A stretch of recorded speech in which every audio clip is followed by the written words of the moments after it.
అధ్యక్ష గౌరవనీయులు భట్టి గారు మేము అడిగిన ఏ ప్రశ్నకు కూడా సూటిగా సమాధానం చెప్పలేదు అధ్యక్ష.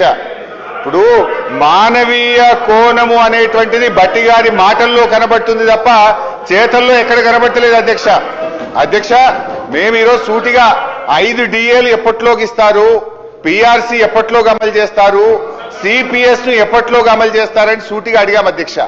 వారు ఎంతసేపు గత ప్రభుత్వం మీ గవర్నమెంట్ వచ్చి 2.5 ఏళ్ల తర్వాత కూడా ఇంకా గత ప్రభుత్వం మీదనే పడి ఏడుస్తారు అధ్యక్ష. అధ్యక్ష మా ప్రభుత్వ హయాంలో 88,000 మంది ఉద్యోగులు రిటైర్ అయ్యారు. ఇయర్లీ కూడా లెక్క చెప్పమంటే చెప్తా. BRS 9 ఏళ్ల కాలంలో 88,000 మంది ఉద్యోగులు రిటైర్ అయితే వారందరికీ పెన్షన్ బెనిఫిట్లు మేము ఇచ్చాము. మీరు ఎప్పట్లోకి ఇస్తారో చెప్పండి. సో ఈ ప్రభుత్వం పెన్షన్ బెనిఫిట్లు రిటైర్డ్ ఉద్యోగులకు ఇవ్వడం పట్ల, PRC DA విషయంలో, CPS విషయంలో ఉద్యోగుల పట్ల మోసపూరిత వైఖరికి నిరసనగా BRS పార్టీ తరఫున తీవ్రమైన నిరసన తెలియజేస్తూ వాకౌట్ చేస్తున్నాం అధ్యక్ష.